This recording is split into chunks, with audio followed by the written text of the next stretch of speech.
What is up, everyone? OJ here. Welcome back to another top 10 countdown for the Nintendo Switch. My last one with my top 10 Nintendo Switch RPGs of all time as of the first half of 2022 went really well, so I wanted to make another one for you guys. And this time we're going to be taking a look at my top 10 most anticipated Nintendo Switch titles for the rest of this year, 2022, and just games that I'm really excited for based off of all of the new footage that we've seen and also after the recent third-party Nintendo Direct that we had. But before we get into anything, please make sure you hit that like button, subscribe if you're someone new, and click that notification bell to get my videos first. Now with all of that out of the way, let's go ahead and get right into it. Starting off at number 10, we've got Sonic Frontiers, which this game has done the biggest 180 for me at least, because all of the newest information on this game has all looked really good.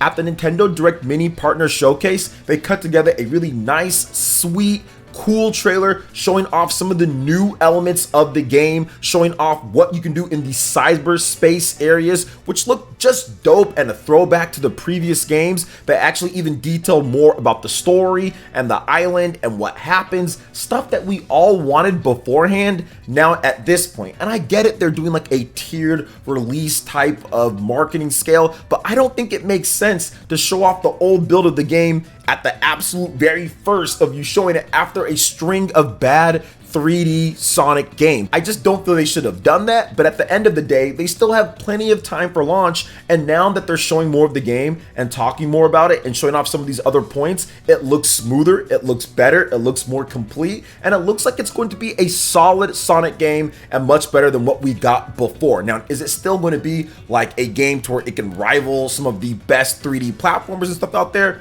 We'll have to wait and see on that. But for right now, SEGA actually got me hooked in on this. It's got me excited for Sonic Frontiers, and even with the Nintendo Switch version, be it that. But what do you guys think about Sonic Frontiers? Is it moving up your list, or are you still not sold? Let me know in the comment section below. Number 9, NieR Automata, the End of Yora Edition, October 6th. So this game was a surprise to me. Now, there was rumors right before the third-party Nintendo Direct that NieR Automata could actually end up on the Nintendo Switch. And now we have some more details that has gotten me more excited. When I first saw it, I was like, okay, but is it going to be a crusty port of the PlayStation 4 version of the game? But it doesn't seem that way, because they have an all-star team developing the Switch port, and that is Virtuos. These guys have done the big Final Fantasy games and a lot more on the system. They're very well versed on it. They know the Switch in and out, and if anybody can get the best port job done with this type of massive RPG,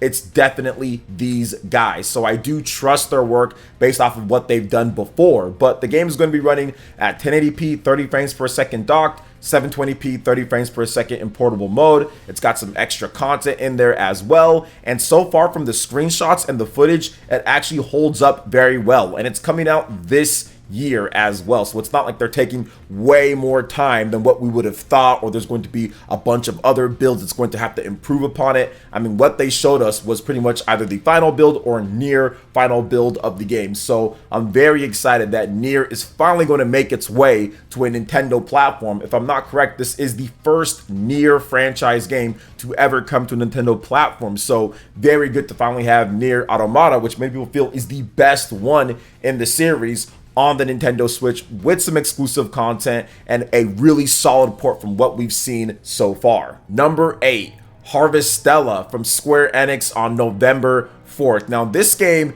creeped up my list the more and more that I thought about it, the more and more that I watched the footage, checked out the screenshots, saw the story. And what I like about this the most is that it's a completely unique and original IP from Square Enix, built for the Nintendo Switch, so you know it's going to run and look good. And what they're showing us was definitely Switch footage, so I like what I'm seeing so far. I've always been into somewhat of these life/farm sims with combat. I've dabbled in Rune Factory, but something about the art style and something about the gameplay has always turned me off just a little bit.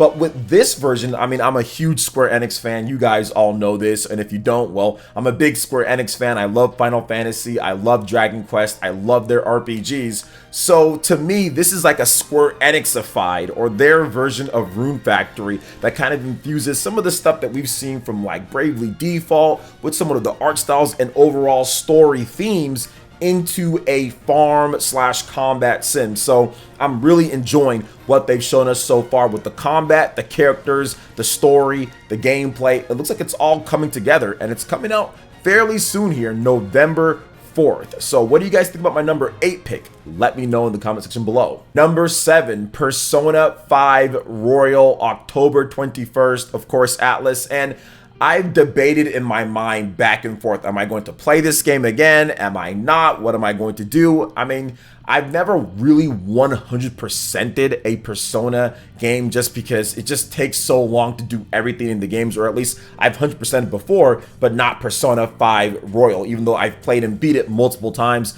PlayStation 4, PlayStation 5 backwards compatibility, all that stuff. I've been there, done that. But something in my brain is telling me now that I actually have it on a full portable style hybrid system to where I can play it in nice quality, don't have to worry about remote play like I did with Persona 5 on the PlayStation 4 and the PS Vita. I can just play it that way. It's going to have all the DLCs, all of the content. I mean, will I play it again? I mean, I do love Persona 5. So it definitely rose up on my list here just because it's Persona. It's hard to really argue against how good this game is, and I just want to see how it runs and how it looks on the Nintendo Switch. I was one of the people, one of the break-free Persona people who felt that this franchise was going to be on other systems, who felt that Persona 5 was going to be on the Nintendo Switch against all the odds of what people were saying it's never going to happen, all the memes, all the name calling that I've endured over the years for saying that, hey, look, it's definitely going to happen.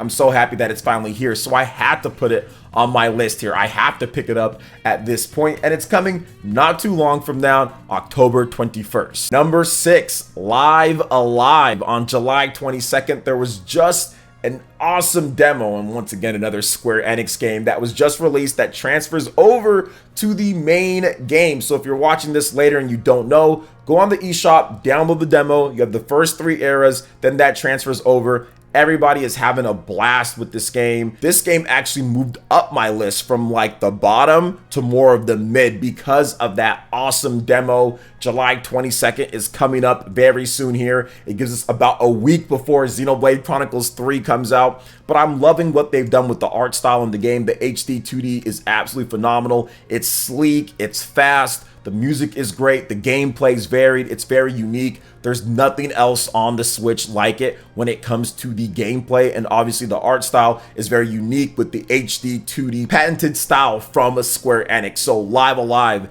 is definitely number 6 on my list. Number 5, Mario plus Rabbids Sparks of Hope, October 20th. And yes, Ubisoft, one for me at least. Ubisoft is a company that I don't play their games much. I'm kind of over Ubisoft, but I'll be honest here. This is the shining beacon of Ubisoft in my opinion. I was thoroughly floored on how good Mario plus Rabbids Kingdom Battle was back in 2017, the launch year of the Nintendo Switch. And now that we're getting a fully fledged sequel 5+ years later, is absolutely incredible. And they just showed off some more footage of the game. We got a brand new trailer, plus we got like a whole breakdown of the game, and it looks awesome. It is easily one of the best looking games on the Nintendo Switch, and they've changed a bunch of really cool things with the gameplay to make it more fluid, fast, and fun. I love the free moving. It no longer moves on a grid, kind of takes away more from like that Fire Emblem style or XCOM style and adds into its own style to where you can move around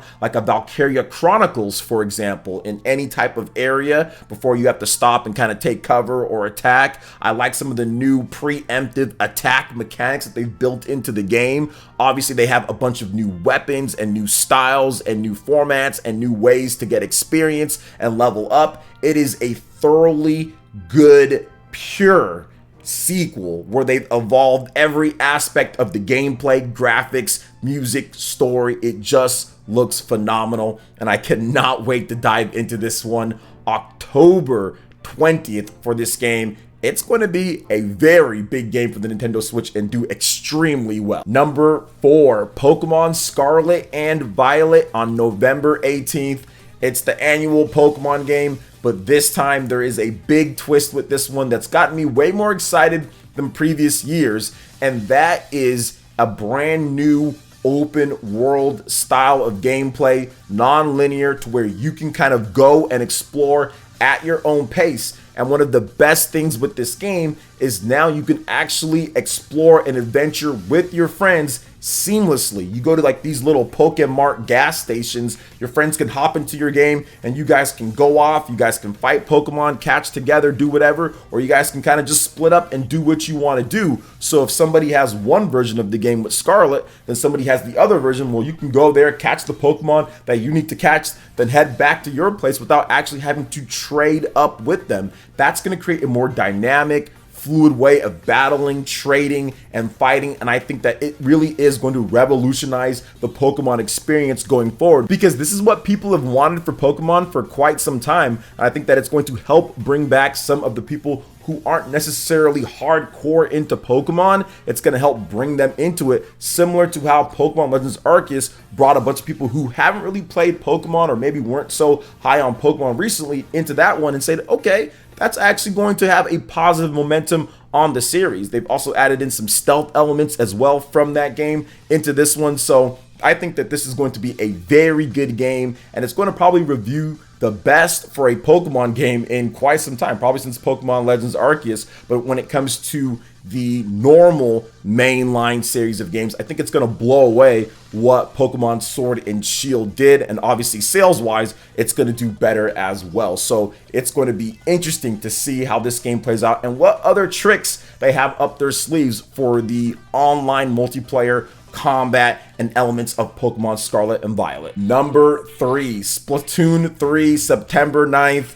Let's go. Splatty 3, ready to go, prime, locked, and loaded. I am super excited for this game because I'm a huge fan of Splatoon. Ever since I first played it at E3, I think it was E3 2015 or E3 2014. I think it was E3 2014. Ever since I first played it then, I told myself that this is going to be the next major franchise, new IP from Nintendo going forward. And I was absolutely right on that, because Splatoon is everything that I wanted to see in a competitive shooter. I just didn't know I wanted it. A brand new mechanic of being able to swim through the ink and kind of fight in that type of way, making it where it's not all about just getting frags or kills or whatever, but having a new concept. But now with Splatoon 3, it's even bigger, badder, and better, and they have a whole new single player campaign that they have to detail more, which we're going to get to. The customization in the game is nuts. They're even talking about you can customize your eyebrows now and everything like that. They showed us a little bit more of the customization at the beginning, or at least the first trailer of the game. So I think that it's going to be a game to where you can customize more. There's going to be a lot more options for weapons, because all of the weapons from the first game, from the previous games, are going to be in this one. I think that the stages and Splatfest are going to be overhauled to be a lot more fun, a lot more dynamic from what we've seen as well. And of course, the weapons and the specials are overhauled as well, as we've seen with the latest trailer of the game. I think that there's going to be a big Splatoon 3 Nintendo Direct where they show off even more elements and more new things and more outfits. I mean, Splatoon 2 was nuts with the content, so I think that Splatoon 3 is even going to take it to the next step, now being natively as a Switch game, whereas I felt that Splatoon 2 was probably kind of started on the Wii U, then kind of moved over because it came out so early in the life. But I feel that Splatoon 3 is a Switch game through in and throughout, from the graphical updates to the sound to the online. Everything will be made better on this game, which we still need to learn more about that online. But based from what we've seen so far with what they're doing, it definitely seems like a step above. But we need to get full details on that, which I know we'll get later, and maybe even a global test fire like they did with Splatoon 2. Number 2, Bayonetta 3, 2022. We don't have an exact release date for this game this year, but I still feel that it's coming, and I think that Nintendo is going to do a Bayonetta 3 Direct or a big overview trailer on the game, or an event talking about it. I think that this is going to be one of their massive games for the fall if it doesn't get delayed. It's always a possibility, but I still feel that it's going to come out this year, and I think that it's going to be awesome. Bayonetta 3 is one of those games that if you look at even like the first trailer for the game and what they showed off and the combat in there, it takes everything that you love about the Bayonetta series, the smooth gameplay, the stylish action, the combos, the points and all that, but then they even just take it up to the next level. You have these demon slaves, you can rotate between them, the action is just massive on screen. I've always been a fan of Platinum Games action titles, all the way to the first Bayonetta game back on the Xbox 360. That game blew me away back in 2010, and 10 plus years later, I'm still just as hyped for Bayonetta as I was back then. That's how you know the series just has such a high bar for quality, because every single Bayonetta game has been absolutely amazing, and of course Bayonetta 1 and 2 on the Switch were fantastic, so I cannot wait to see what else they have in store for Bayonetta 3, especially with the story in the game and kind of where it goes from what happened at the end of Bayonetta 2. And number 1, Xenoblade Chronicles 3, July 29th. You guys all know what is going down here. We gotta talk about Xenoblade Chronicles 3. After that, Xenoblade Chronicles 3 Nintendo Direct, or Xenoblade 3 Direct, this game was already number 1, but now it's like 1S, S1, Super 1, plus 1. I mean, I don't know what else to say here with this game, but you have a huge real open world Xenoblade game. You have 7 party members all on screen fighting at the same time, and it's not in 5 frames per second. You have a overhauled blade system, now completely scrapped, now called the Hero system. You have a brand new Uroboros mechanic, which lets you basically transform into an all-powerful being with 2 separate forms between them. You have all sorts of little side quests and different things that you can do that enhances the experience. You have a bunch of quality of life improvements already built in from the beginning of the game and not added on as extras. What else is there in this game that doesn't just look amazing, as if it's the compilation of all of what makes Xenoblade great put into one game? Goodness gracious, Xenoblade Chronicles 3 is looking absolutely phenomenal, and I cannot wait to play it when it comes out on July 29th. It's going to be here soon as of the time that I'm recording this video, and I think that, and I fully believe that it will be the best rated and best playing Xenoblade game when it's all said and done. Maybe with the exception of Xenoblade Chronicles, the original, just because that's a bit different. But when it comes to the modern end of Xenoblade games, Xenoblade Chronicles X, Xenoblade Chronicles 2, Xenoblade Chronicles 2 Torn of the Golden Country, I think that this game will stand at the top of it. So I'm very excited to finally get my hands on the game July 29th, and I know a lot of you guys are as well. But enough about what I have to say on this. What do you guys think? And what is your top 10 most anticipated Nintendo Switch games, or just games in general? Let me know what you think and your list in the comment section below. All right, guys, that wraps it up for this video here. Thank you so much for watching. I do appreciate it. Please make sure you hit that like button,